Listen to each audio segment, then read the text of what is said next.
Hi everyone, this is Ruan Paper and welcome to this very lovely sunny Monday morning. I'm going to film a currently inked video which has actually been a while. I think my last currently inked video was in October. So it's time to do another one. I have 7 pens inked up for the month of January, which I've all been using for almost 2 weeks now, so that I can also tell you a little bit about how I'm feeling about these pen and ink combinations. I hope there's still enough ink left in all of these, because it's not that I've written that much, but I tend to only go for partial fills where possible, because otherwise I'm never going to completely write dry the pens, and I don't mind a little bit of carryover, but if I ink up 7 pens completely, like to the brim each month, then I'm just going to build a backlog of pens that I have to write dry.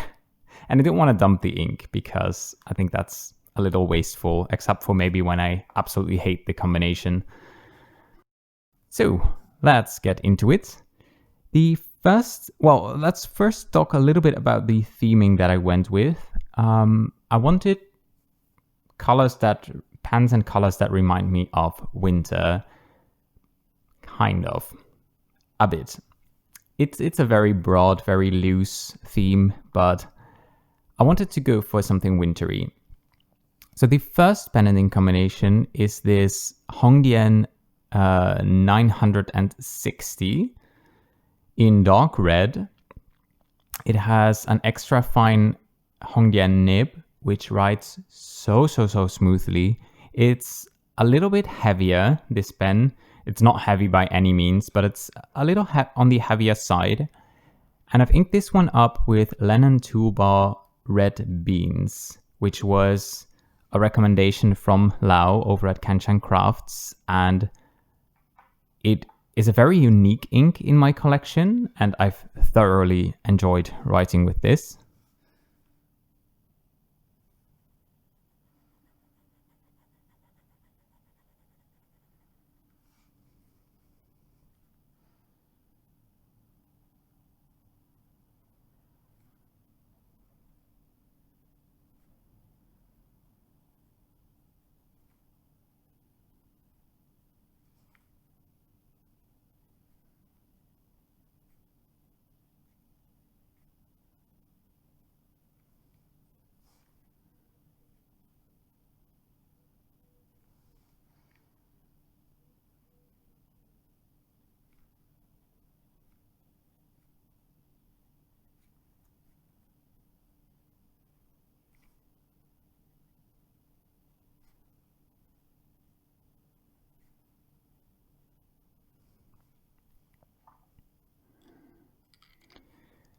And red beans, when wet, it starts off as kind of a pinkish red color.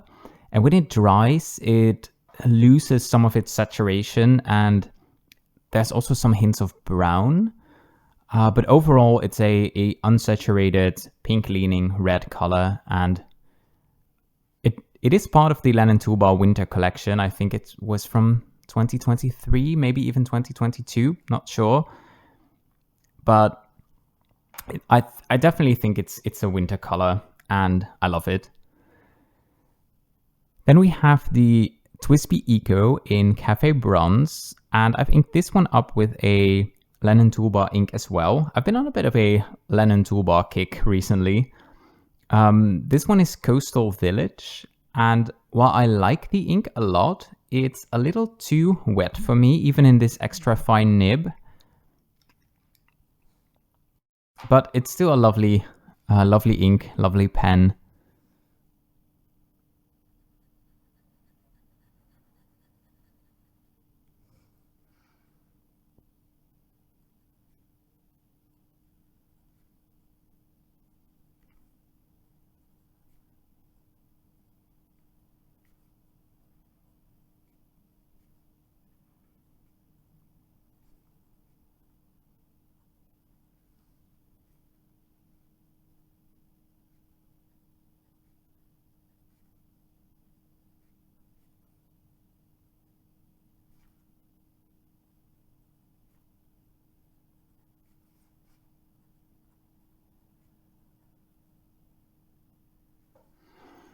Coastal Village is an ink from the Let's Go on a Trip series. And I have another one of that we'll see later in the Currently Inked.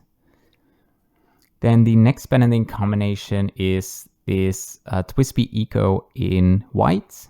Mine has the silver trim, but with this ink, I think the rose gold trim would have been absolutely perfect. Not much left in this one, mostly because I only put a little bit of ink in this one because I wasn't sure if it was the combination that I was after. But the ink I put in this is from the Diamine Ink Fant calendar from 2024, and it's Baltic Breeze, which is a shimmer ink.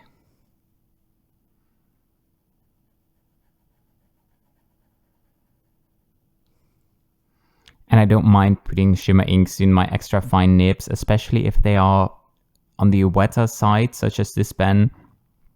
Works perfectly fine.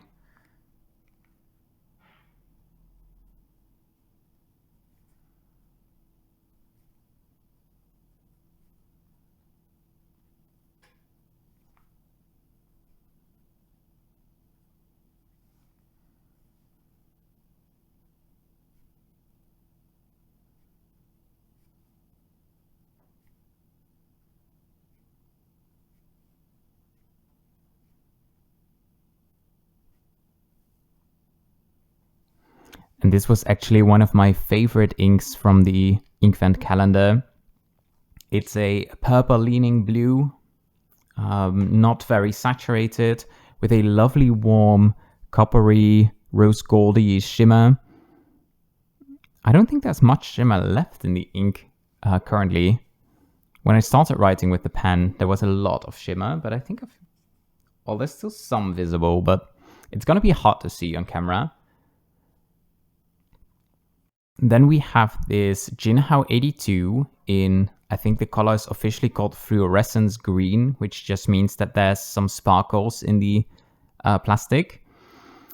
And I've inked this one up with a scented ink from the Diamine 2022 Ink Fant calendar, and that is Spruce.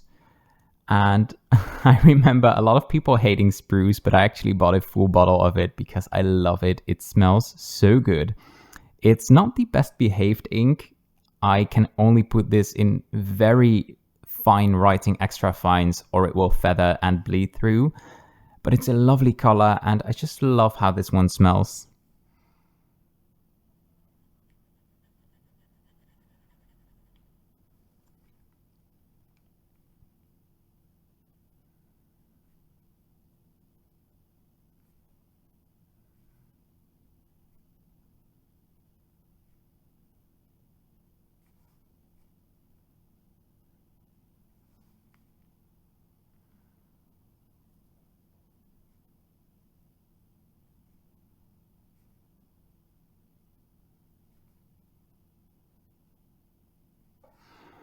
Spruce is a very saturated green, a little bit on the cooler side, a little blue leaning, not too much. And it has a little bit of red sheen as well, which you'll especially start to notice when the ink has been left in the pen for a while. I think by that point, in some pens, the ink starts to evaporate ever so slightly and sheen becomes just a little bit more apparent. And then for pen number 5, we have this one, which is the Leonardo Momento Zero in Aloha. And I think this is a summer pen. This pen screams summer to me, but I just really wanted to ink it up, so I just picked a very wintry blue ink to go with it. And I bought this one in a Black Friday sale, and it was the last of the Alohas left. And it came with a broad nib, which you can see all of the extra fines. There's no way I was going to make that work. I did have a spare fine nib from Leonardo that I put on here at first, but that was still too wet and too broad for me. So I actually swapped the extra fine from my Leonardo Furore and put that one on here just to try it, and it's been writing so well.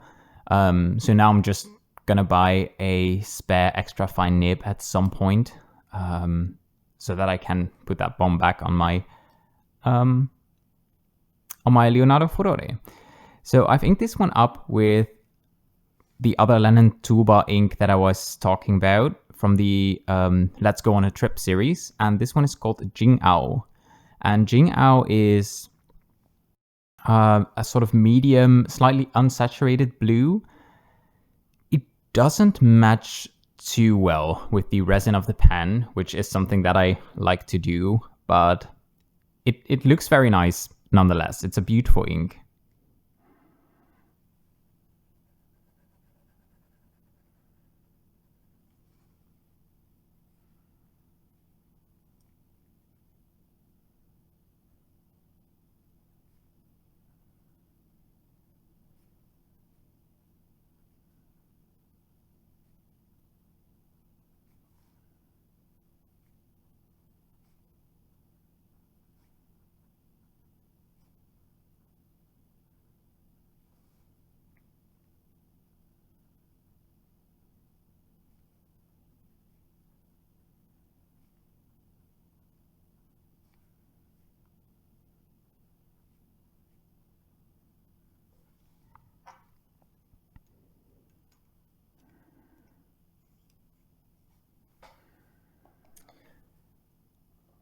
And then we have the Montegrappa Elmo #1 in Stonewash Grey. And I've inked this one up with Diamine Tundra, which was another one of my favorites from the Diamine Ink Fan calendar of last year. And one, I think the color is not the greatest match for the pan resin, but that's okay. But what I've really been noticing with this pen, and I know that Simone from, also here on YouTube, she also has or had, I'm not sure, Montegrappa Elmo. And she talked about how the ink darkens considerably over time in the pen, which kind of suggests that it doesn't seal all too well. And that's also what I've been noticing with Tundra. Tundra is like a medium warmer gray. And by this point, it's been in this pen for a little over 2 weeks. And by this point, it just looks like a dark brown, which is really not okay. And it's not like for a couple of words. It's like entire sentences. So yeah, I'm not, like, the pen writes lovely. And I love this Stonewash Grey resin. But I'm not really convinced by how it handles the ink.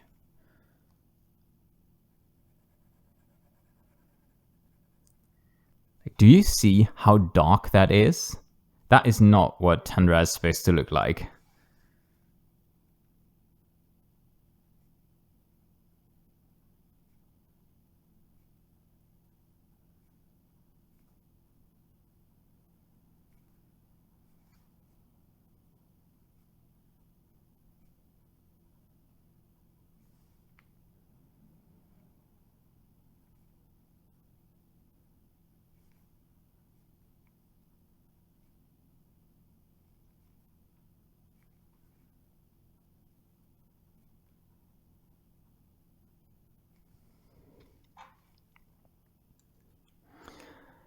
So yeah, I'm definitely going to experiment a bit more with this pen.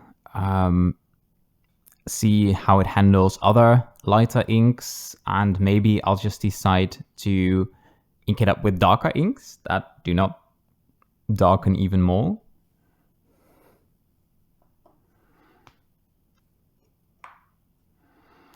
And then the last pen that I've inked up is the beautiful BENU Euphoria in Earl Grey. And I've actually chosen an ink that doesn't match the orange color of the resin, but that matches the slight flecks of blue that are in there. And for that, I picked an ink by Dear Trementis, which is another scented ink, and it's called Hyacinth. And I usually associate hyacinths more with spring or maybe late winter. But my partner actually got a hyacinth in a pot as sort of a little thank you from, I don't know, he had to do a presentation somewhere for work. I don't know. He got like a little hyacinth with like a gift card with it. And just the scent of those blooming hyacinths reminded me so much of when I was younger. I think my grandparents often had hyacinths blooming over the Christmas holidays, and it just suddenly it fit perfectly for winter for me. And I love the scent of this ink. It's very flowery, very floral, but I love it. It's a very wet writing ink, but still very well behaved. It doesn't really feather or bleed through, and it's more of a royal blue, slightly purple undertones. Not really a color I usually gravitate towards, so the scent is definitely what sells it for me. And there is an extra fine nib on here, which is not the original Schmidt nib that it came with, but this is a nib unit that I bought for a TWSBI VAC 700R. And you can just screw that in a BENU Euphoria without any other modifications. You just like screw out the Schmidt unit and screw in the TWSBI unit. I mean, the Schmidt nib writes lovely. It's super smooth, but it's just too wet and too broad for me, especially for some inks that I like to use.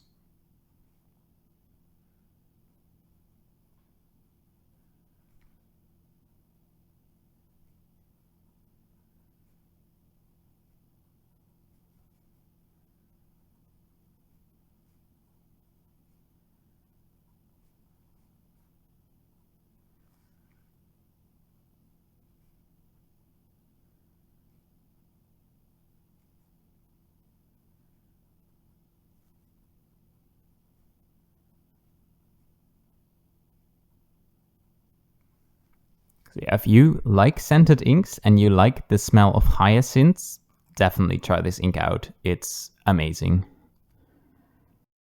So yeah, those are the 7 pens and inks that I have inked up for this month. Together, this palette doesn't look very wintry to me, but I still think it works really well. I've really been enjoying writing with these pens. There's not a single one that I don't enjoy writing with. I'm a little sad about the Tundra looking so dark in the Montegrappa pen. But other than that, I've really, really been enjoying these pens. And I will try to link as much of the things in the comments or like in the description down below. So if you wanted to check something out, but I'm not sure that I can find everything. That's always a bit of a quest. Anyway, thank you so much for watching. I hope you enjoyed this video and I hope to see you in the next one. Take care. Bye.